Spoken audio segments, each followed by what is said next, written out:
안녕하세요. 마이크로 프로세서 실습 5번째 시간입니다. LED와 스위치에 대해서 실습을 했는데 오늘은 프로세서의 색다른 기능에 대해서 실습하려고 합니다. 어쩌면 스위치의 코딩을 더 잘할 수도 있죠.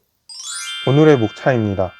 인터럽트를 배우고 그중 외부 인터럽트에 대해서 실습을 합니다.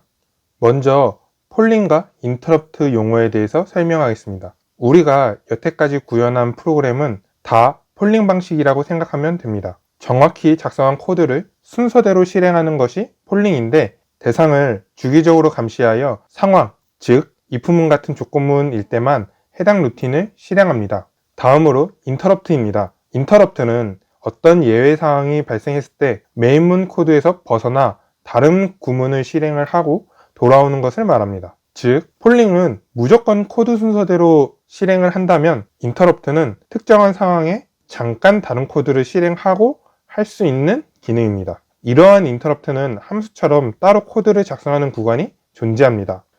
폴링을 보기 쉽게 표현해 봤습니다. 프로그램은 순차적으로 진행을 하고 그래서 동시에 실행을 못합니다. 버튼 1을 누르고 버튼 2를 누르는 코드를 짰을 때 다음과 같이 진행되는 것이죠. 여기서 버튼 1 코드일 때와 버튼 2 코드를 동시에 판단을 못합니다. 무조건 버튼 1 코드를 실행을 하고 버튼 2 코드를 실행하는 것이죠. 이게 이렇게 반복됩니다. 중간에 버튼 1을 눌렀어도 버튼 1에 해당하는 LED가 켜지더라도 버튼 2의 코드는 아예 동작을 안 한다는 거죠. 비유를 한번 해보겠습니다. 마이크로 프로세서가 학생이라고 생각을 해봅시다. 공부를 하고 있습니다. 공부를 하는데 프로세서는 바보라서 한 가지 일밖에 못합니다. 그래서 공부만 주구장창 하고 있습니다. 그런데 어머니가 밥 먹으라고 부릅니다. 이때 폴링 방식의 프로세서는 공부하던 챕터가 다 안 끝났다고 무시하고 계속 공부를 합니다. 결국 공부를 다 끝내고 밥을 먹겠죠. 이렇게 하던 일을 계속 해야 하는 것이 폴링 방식입니다. 다음으로 인터럽트를 표현했습니다. 인터럽트 방식은 이렇게 다른 일을 쭉 해도 상관이 없습니다. 다른 일을 쭉 하다가 버튼 1을 누르는 특정한 상황이 인식이 되면 인터럽트 구문을 실행을 하고 다시 하던 작업으로 돌아가서 동작을 하게 됩니다. 이때 이 파란색 인터럽트 구문이 길어지면 안 되겠죠. 인터럽트가 길어지면 본래 일에 지장이 되니 좋지는 않을 겁니다. 또 프로세서 학생이 있습니다. 또 공부를 하고 있고요. 어머니가 밥 먹으라고 합니다. 이때 인터럽트 방식의 프로세서는 공부하던 페이지에 표시를 하고 밥을 먹으러 갑니다. 그리고 밥을 먹고 와서 표시한 페이지부터 다시 공부를 할 겁니다. 만약에 30페이지까지 공부를 하고 밥을 먹고 왔어도 그 다음인 31페이지부터 공부를 시작하게 되는 것이죠. 1페이지부터 다시 시작하는 것이 아닙니다. 두 방식을 비교한다면 폴링은 구문에 스위치 코드가 있습니다. 만약 스위치 코드가 아닌 시점에 스위치를 눌렀다면 인식을 못할 겁니다. 그러다 스위치 구문을 만나면 실행이 되겠죠. 그렇게 반복이 됩니다. 인터럽트는 구문이 계속 반복돼도 스위치를 누를 때 해당 스위치 구문이 동작하는 것이죠. 스위치를 한 번 누르든 여러 번 누르든 상관이 없습니다. 인터럽트가 훨씬 좋은 방식입니다. 인터럽트의 아키텍처 부분을 간단히 설명하겠습니다. 먼저 메모리에 메인 함수 부분 코드가 실행되고 있습니다. 평상시에 이 메인 프로그램이 이 메모리에 동작을 합니다. 그리고 이때 인터럽트가 실행이 되면 방금까지 실행했던 메인 코드의 위치를 저장합니다. 아까 학생이 공부하던 페이지까지 표시를 하는 것처럼 말이죠. 그리고 벡터 테이블에 있는 메모리로 갑니다. 여기서 무슨 인터럽트인지 확인을 합니다. 인터럽트의 종류는 바로 뒤에 알아보도록 하고요. 그리고 인터럽트 코드에 있는 구문을 실행합니다. 이제 밥을 먹는 것이죠. 그리고 다 했으면 다시 돌아가야 되겠죠. 아까 저장했던 메인 코드의 위치로 돌아갑니다. 자연스럽게 하던 일을 이어서 하게 됩니다. 인터럽트는 이렇게 구동이 됩니다. 인터럽트의 종류는 다음과 같이 벡터 테이블에 정의되어 있습니다. 인터럽트의 종류가 엄청 많죠. 스위치와 같이 외부 신호에 따라 인터럽트가 걸리게 할 수도 있고 내부 클락이나 통신을 주고받을 때도 인터럽트가 있습니다. 필요에 맞게 정확히 써야 인터럽트가 실행이 됩니다. 저희 실습에서는 외부 인터럽트와 타이머 인터럽트를 다뤄볼 것이고 오늘은 외부 인터럽트 실습을 할 것입니다. 이렇게 많은 인터럽트 중에 우리가 구현할 수 있는 것은 그나마 이 정도 있습니다. 그리고 이 벡터 테이블들은 순서를 나타내기도 하는데요. 만약 인터럽트가 동시에 2개 이상 실행이 된다면 당연히 프로세서는 바보라서 동시에 실행을 못합니다. 그래서 이 인터럽트 중에서도 우선순위를 정해놓고 순서대로 실행되게 내부적으로 아키텍처가 만들어져 있습니다. 여기서 제일 첫 번째 순위를 보게 되면 시스템 리셋이 있습니다. 그 다음 순서는 프로세서마다 다 다르겠지만 대부분 첫 번째는 리셋 인터럽트일 텐데요. 여러분이 무슨 코드를 짜든 이 리셋 인터럽트가 실행되면 모든 것이 멈추고 재부팅 되는 것이죠. 리셋이 됩니다. 여러분들이 생각하는 컴퓨터 재부팅, 핸드폰 재부팅 모든 것이 이것에 해당됩니다. 그리고 마이크로 프로세서에서는 이 리셋 인터럽트에 보통 외부 스위치를 연결해 놓습니다. MSP430 보드에는 여기 있습니다. 외부에서 신호나 전압이 들어올 때 인터럽트가 실행되는 것을 외부 인터럽트라고 합니다. 외부 신호로는 스위치를 누를 때 모터의 바퀴수를 세는 엔코더, 초음파 센서 등 센서류에서도 사용됩니다. 이럴 때 외부 인터럽트를 사용하면 동시에 실행되는 프로그램을 짤 수 있는 거죠.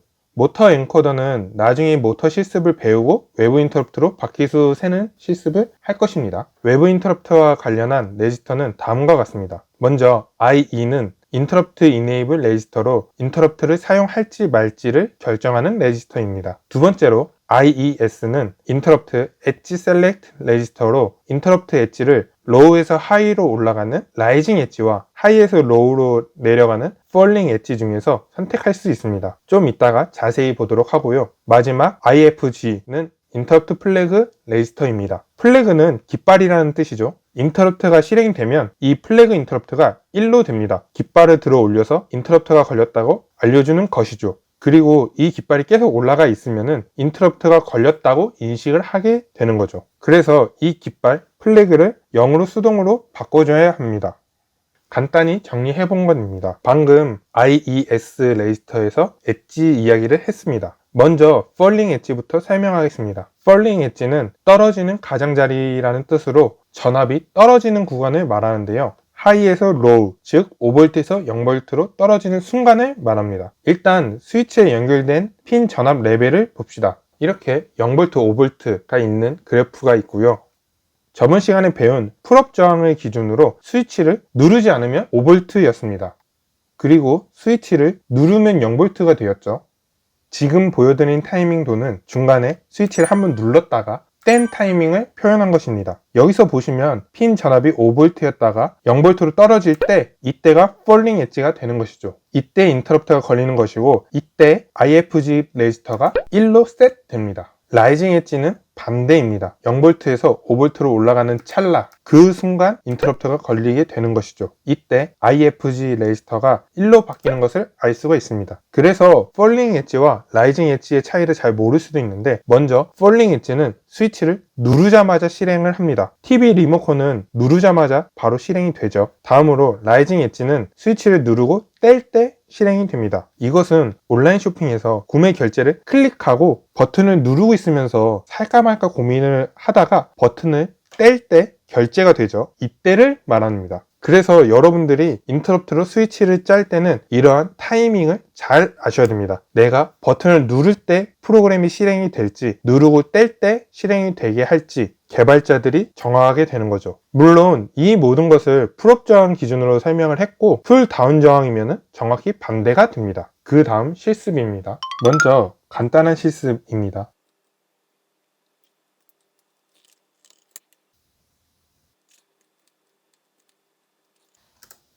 LED 1.0핀에 있는 LED를 초기화하는 구문이었고 스위치 1.1에 있는 스위치를 초기화하는 구문이었습니다. 그 다음 인터럽트에 관련된 레지스터를 작성합니다.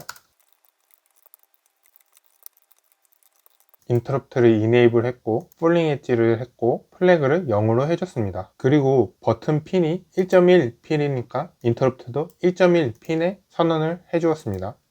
그리고 중요한 부분이 이 인터럽트를 사용한다는 함수가 하나 더 필요합니다. 글로벌 인터럽트 이네이블인데요. 인터럽트를 잘못 사용하면 문제가 되기 때문에 이러한 글로벌 인터럽트 이네이블을 해줘야 됩니다. 원래는 어셈블리어로 해줘야 되는데 이 코드 컴포저는 함수로 제공을 해줍니다. 그래서 꼭 추가하셔야 됩니다. 그 다음 while문은 무한 루프로 필요하지만 안에 아무것도 넣지 않을 겁니다. 왜냐하면 저희는 인터럽트만 확인을 할 예정이니까요. 그리고 인터럽트 구문은 다음과 같이 함수로 작성하면 됩니다.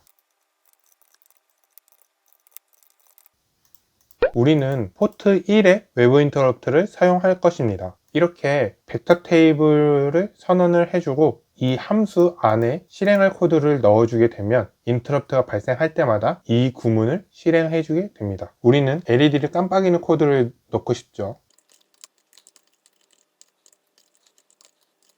LED는 깜빡이는 코드를 넣어줬고 그 다음에 아까 말한 것처럼 인터럽트 플래그를 0으로 해주는 코드를 작성을 했습니다.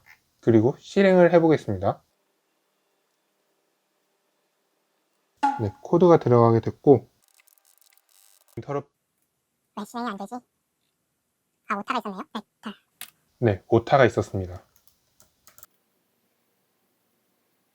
이제 버튼을 눌러 보겠습니다.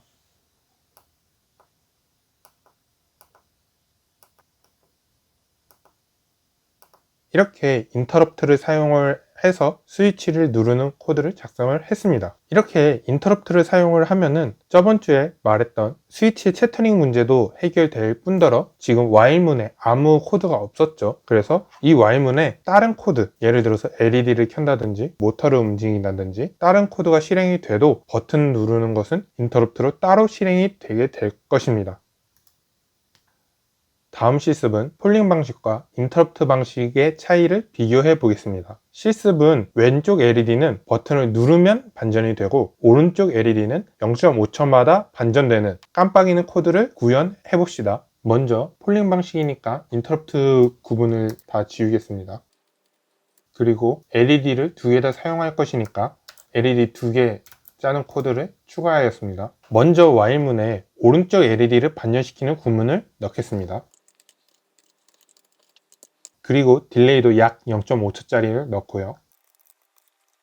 그 다음은 스위치를 누르면 왼쪽 LED가 반전되는 입부문을 작성합니다.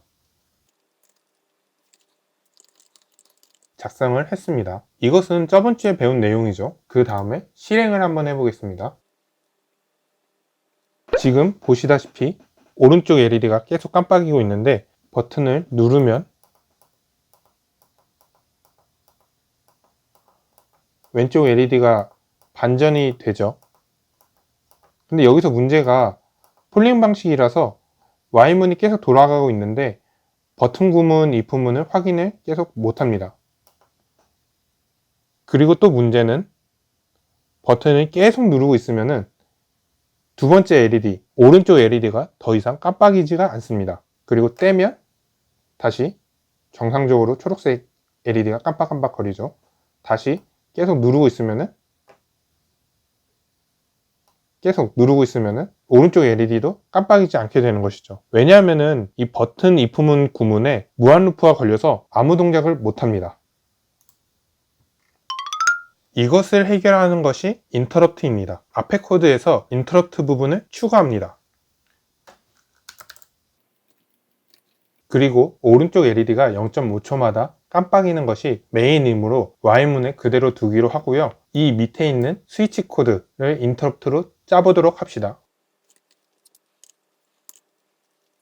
인터럽트 포맷은 아까랑 똑같고요. 이 안에 왼쪽 LED를 반전시키는 코드를 넣으면 되겠죠. 아까 처음 코드랑 같으니까 그냥 그대로 쓰시면 됩니다. 이제 실행을 한번 해보겠습니다. 네, 똑같이 오른쪽 LED가 깜빡거리고 있는데 우리가 보고 싶은 것은 버튼을 누르고 있을 때이죠. 눌러봅시다.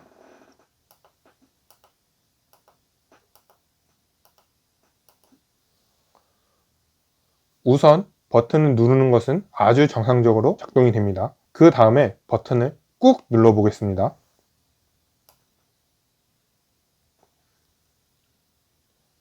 이렇게 오른쪽 LED는 버튼과 상관없이 알아서 계속 깜빡깜빡거리고 있습니다. 이것은 인터럽트 때문인데요. 당연히 버튼을 누르는 것과 별개로 인터럽트가 걸렸기 때문에 메인 구문인 오른쪽 LED가 깜빡이는 것과 따로 동작하는 것을 확인할 수가 있습니다.